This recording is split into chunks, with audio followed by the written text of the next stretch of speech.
On this week's episode of the Superhero Show, we'll find out if Mary Jane and Spider-Man can tie the knot unscathed, if we're seeing the birth of the Sinister Six, and if the Green Goblin is called green because of the color of his costume or his envy. All of that and more on an all-new episode of the Superhero Show.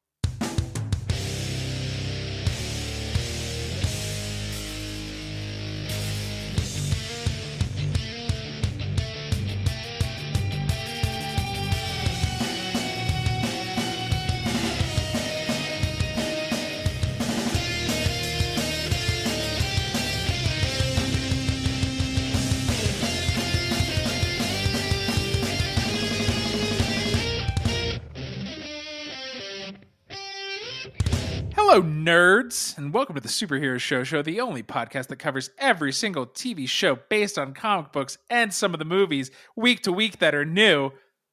Oh my goodness, there's nothing new. What are we going to do? Don't worry, we got this. I'm your host, Mike. This is your other host, Ryan. Ryan, what are we going to do? Oh, we're going to do Spider-Man, Mike. Oh, yeah, that's what we do. We're mostly a Spider-Man the Animated Series. We're mostly a Spider-Man Animated podcast, and I don't mean to speak for you. I'll just speak for myself. And Cassie. I will be speaking for Cassie. She has given me power of attorney, which is why that coma is going to last forever. I think that at this point we prefer when no shows come out. Some have said... Is that weird to say?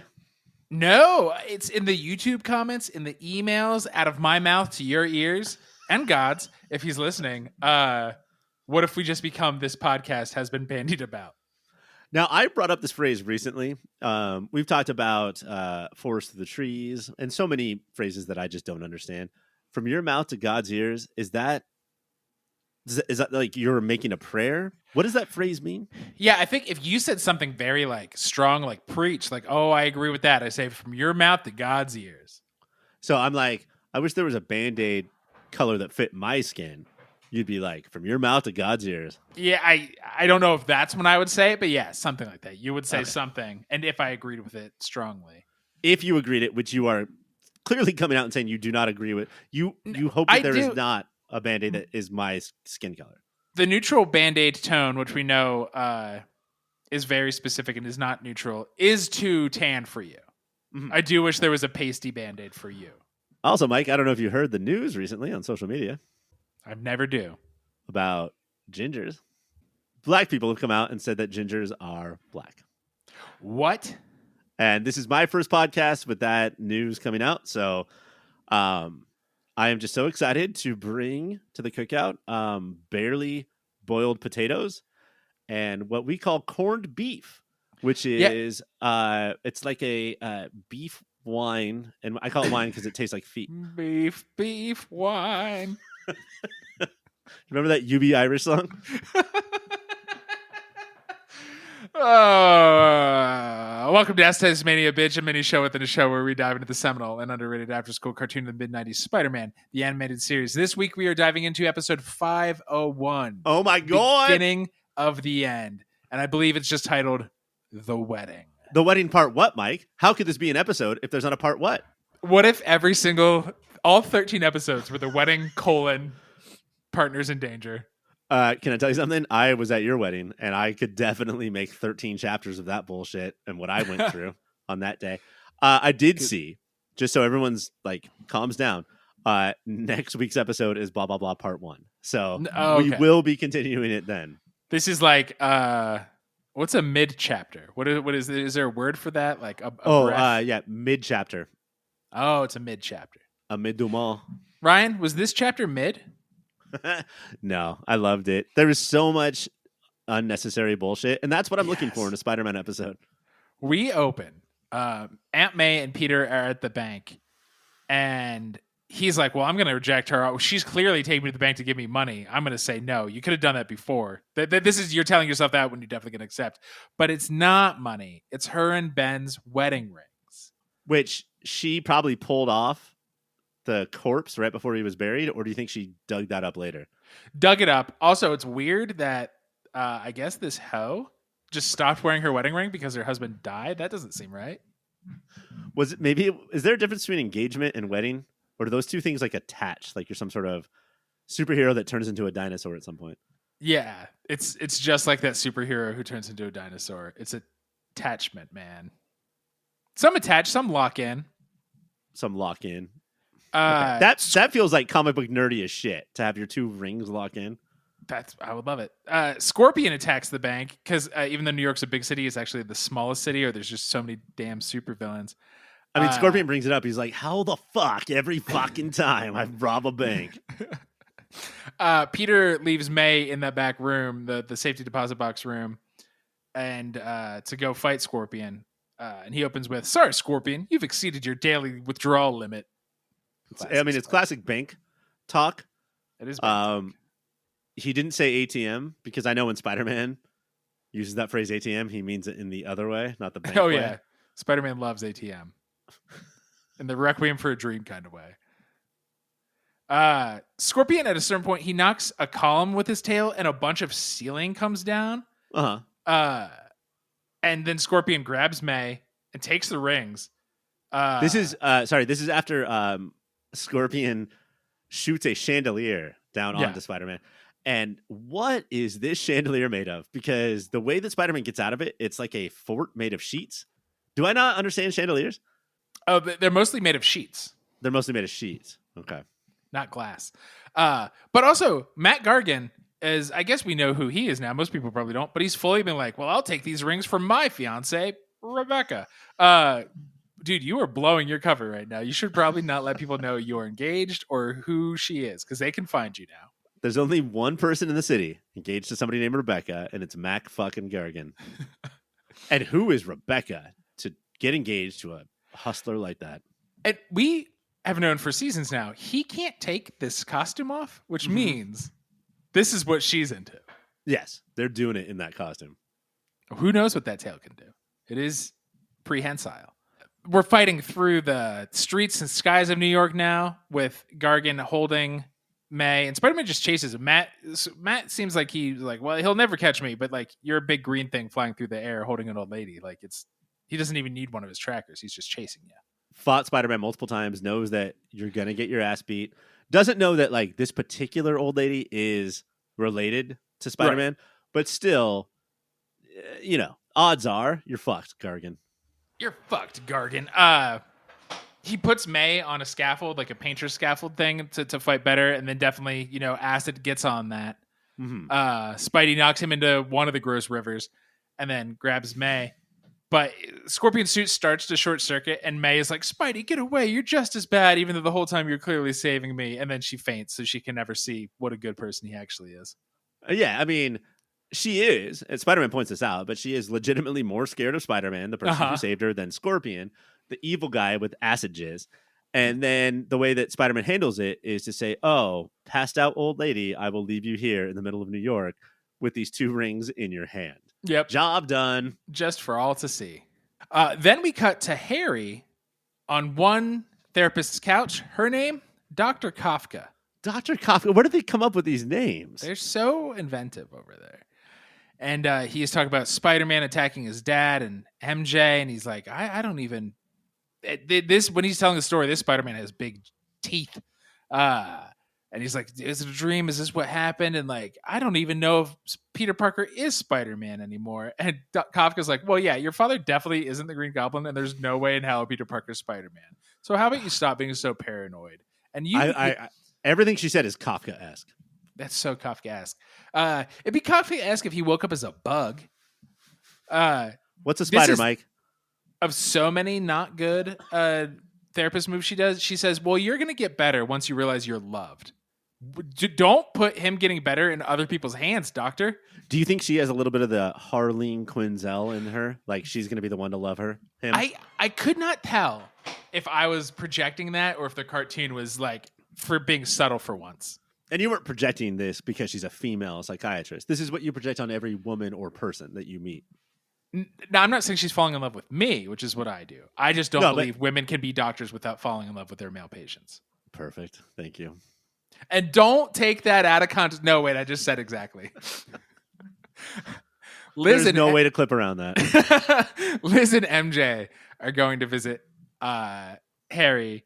And MJ's like, do you like Harry, Liz?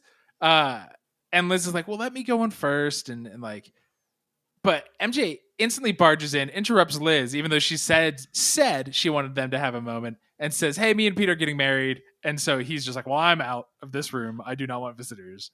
I believe that screenwriters don't write screenplays, but the characters write the screenplays. Ooh. And Mary Jane is a screenwriter's dream. For someone to just bust into the loony bin and say, hey, buddy, me and Parker getting married. I hope you're okay with that. To interrupt Liz. And this is Liz Allen, not Liz Art. There's a lot of characters in this show. So that's true. Mary Jane, could you be careful at all? Just a little bit. And do you think Mary Jane kind of loves the drama? She actually doesn't want Liz and Harry to get together, and she wants Harry to keep pining after her and maybe ruin the wedding a little? The way that you talk about her, I think that, like, you don't think she wants to be an actress. No disrespect. You think she should be a reality show actress. She is predicting what all of television would become in 20 years, just based on how she always is. When he gets back to his room, Harry spills a cup of water and talks to the Green Goblin. He goes, now I need you, which is like a cool direct line. I wish anytime I needed to talk to you, Ryan, I could just knock over a glass and then see you in it. You can do that. You absolutely can. Oh, like you want to do it though, not like this. What you want is, what's that thing at the end of the day at California Adventure? That Wonders of Water, the magic of light, where the characters are all. Is that what you want? You want me to? That's what I want. When you spill water, you want it to shoot up in the air, and then a hologram of me comes on the water. I want every time I spill any sort of liquid, it to turn into the Bellagio with Zordon's face on it, but you are Zordon from the Power Rangers. I'm describing exactly what you are, but in different ways. So all of our listeners are now on board. Good.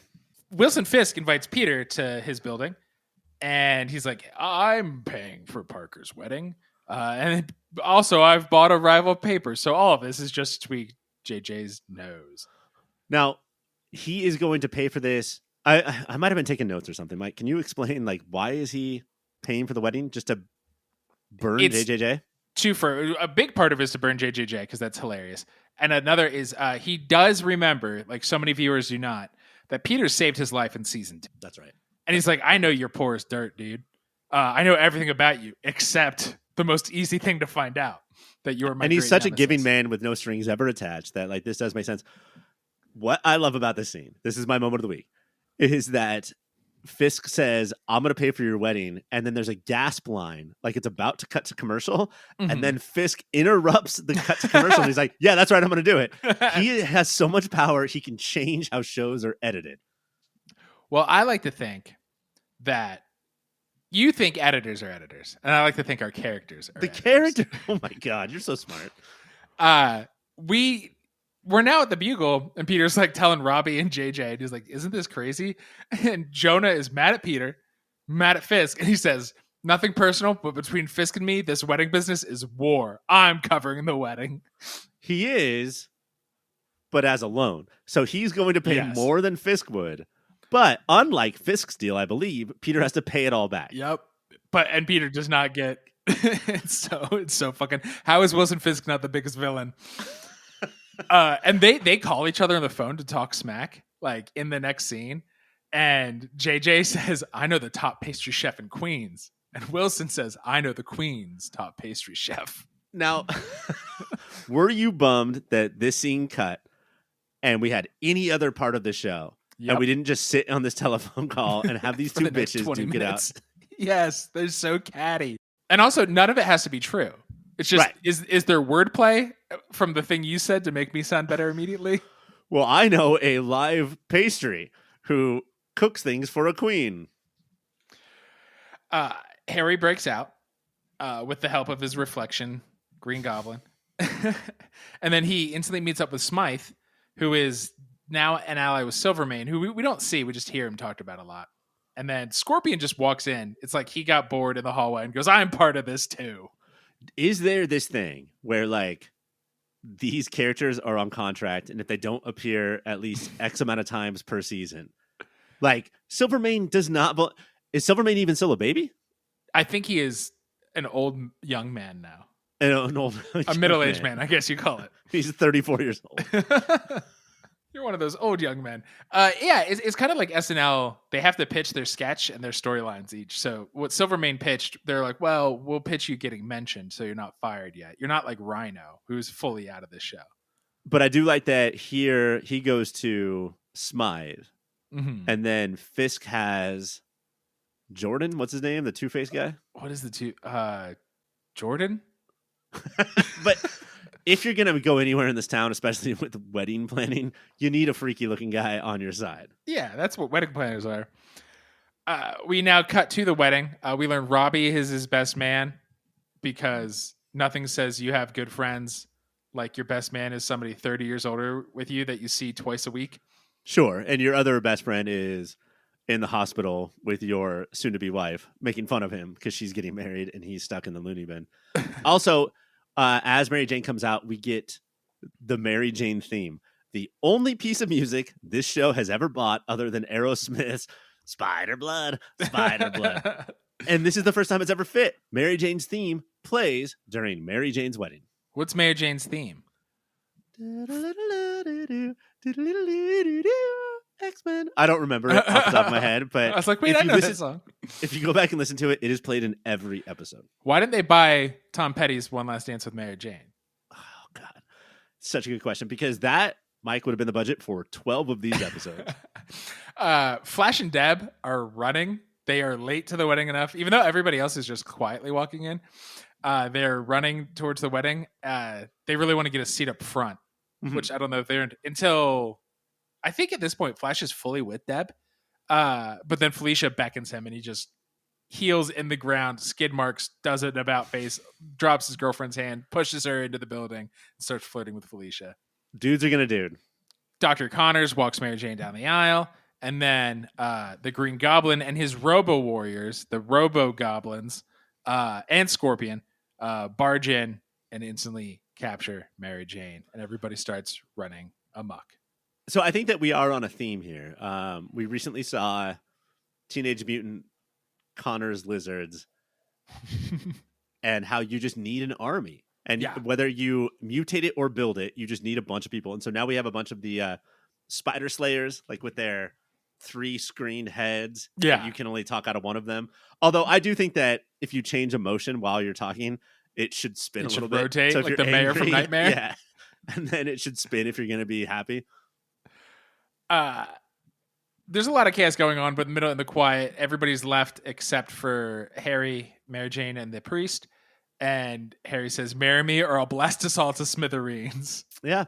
And the priest does what all priests, I think, have to do, which is, do you? And the man says yes. And to the woman says, do you? And the man says, she says yes. And according to all of the movies and TV I've ever watched, that's legally binding.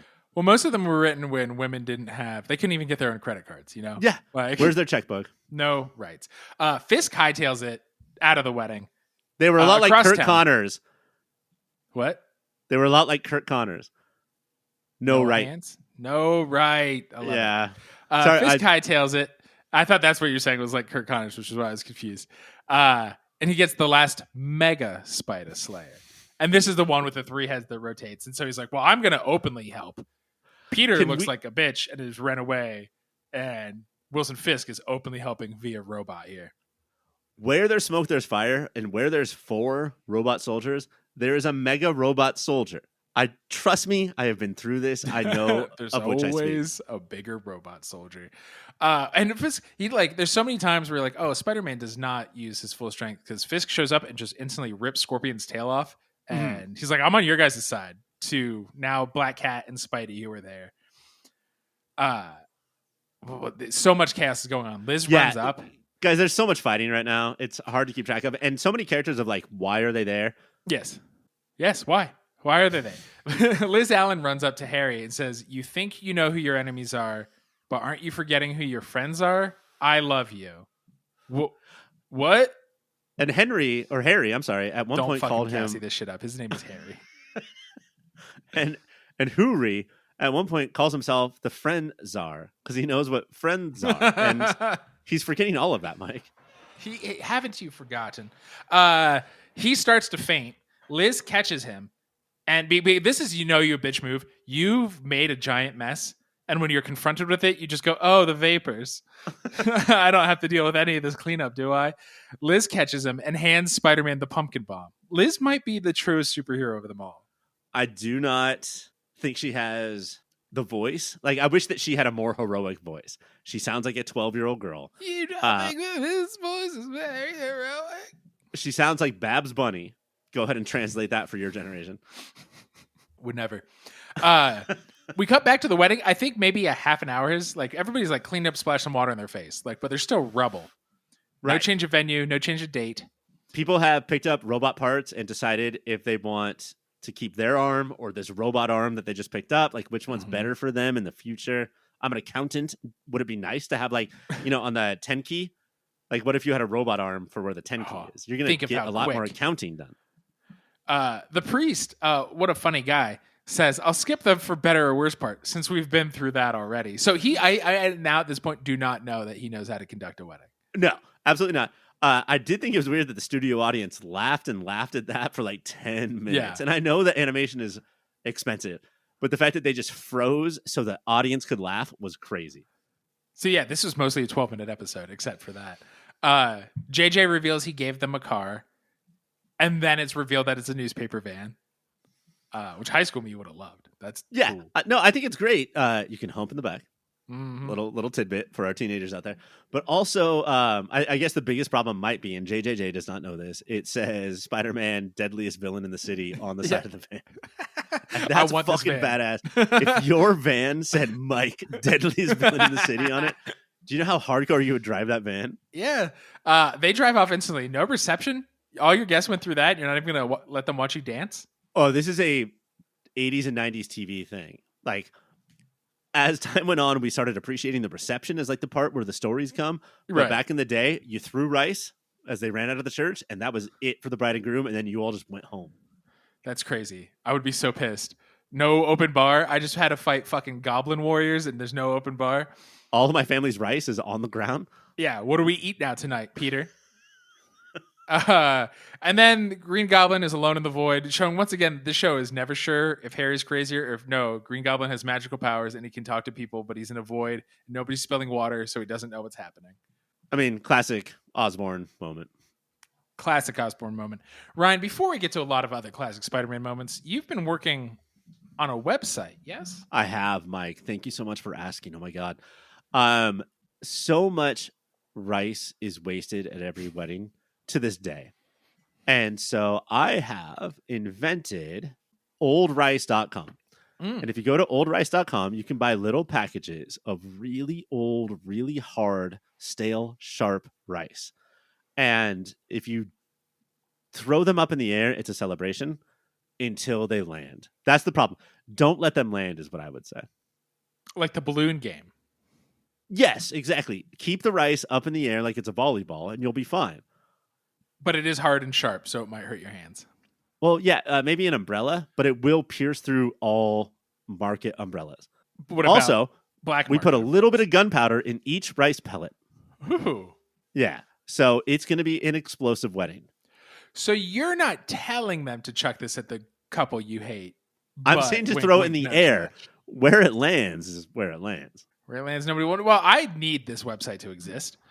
I demand it. I want it. All weddings should have it. And that's why I'm going to send you to my friends at cybersprout.net. They make digital design go hand in hand with marketing and strategy. And I've had all of this memorized for oh so long. You want to know how to make a good website? They're going to help you do it. You want them just to make you that good website? They're going to do it for you. Cybersprout.net, your partner for digital world. Do you know what I think about it? How to train your drag and drop tools. Yeah. I legit love that. Maybe even more than your gunpowder rice pellets. I said off air, I said, hey, Mike, we should bring Cybersprout websites back. I think they're really fun. And that is what I had to offer you. And I'm sorry. You proved yourself right. Nope. Ryan, give us a web zinger. Okay. This one, there's so many in this one that I just don't understand. I'll do HMs after you go. But Okay, I appreciate that. yeah, if your mom wasn't busy you'd probably send her to fight me.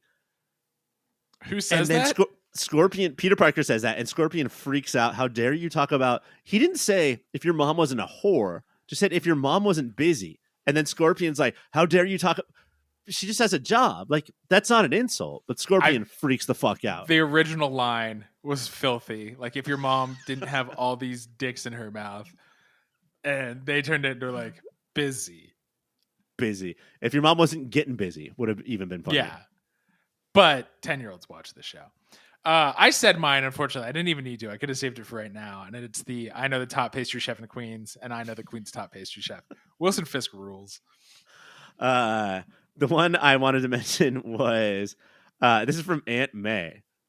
And she says, you'll need insurance if you don't give me back these rings. Yeah. And needing insurance is not something to joke about. It's something that we all need. And Mike, I would like to give you this brochure and talk to you about this after the show. Are you trying to take a life insurance policy out in my name? Oh, that would be great. I think you should have it for this. yourself and your loved ones, but I would love a piece of that. I'm going to have to go to my attorney and be like, erase my wife's name. Put this guy's name. Ooh, good thing I did it in pencil. We renamed Kung Fu Grip at a certain point because we realized it's such an old phrase. Do you remember what it could be? I just have Kung Fu Grip written down. Is it Kung Fu Grip now? What's your Kung Fu Grip? I mean, I've changed this to biggest yeet of the week. That's what it was. Yeet of the week. Oh, you okay, fucking that's asshole. I did not know that's what you meant. Did we talk about my new website? Biggestyeet.com. Yeet of the week. Spider-Man is attached to a building. A big-ass robot comes out of that building, grabs him off the building, and throws him right to the ground. Spider-Man can't do shit. Mine is an emotional yeet. It's Liz talking Harry into fainting and catching him. Are you a fan of the joke where if I see you about to faint, I go to catch you, but then stop at the last second and let you hit the ground? Yes, I love it. I've done it. It's the best. Good. The person who I did it to, we were not close enough, and they did not find it funny. No. 90s moment, Ryan. Just the idea of marriage.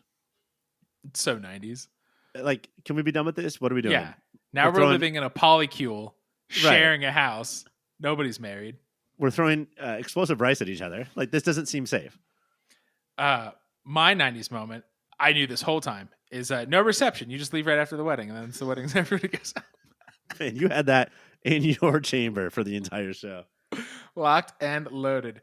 New York Minute. New York City is a character, Ryan. It's so hard at this point to find something that we haven't given an award to. It's always a goddamn bridge. So I'm going to go with those fucking window cleaning balcony baskets. If you see one, there's going to be a battle on it. Yes. What are they called? I called it scaffolding, but that doesn't feel right. I really like window cleaning balcony basket. Window cleaning balcony baskets. When I was very young, I saw mutagen hit 4 window cleaning balcony baskets, and they become the heroes you see before you. And I swear that in one of their movies or cartoons, they were eating a paint can, but now I can't find that. Mine is, I don't know if you've been on the mean streets of New York. In fact, I know you haven't. But I never based on the characters you run into, I do believe that it's this easy to break out of a mental institution.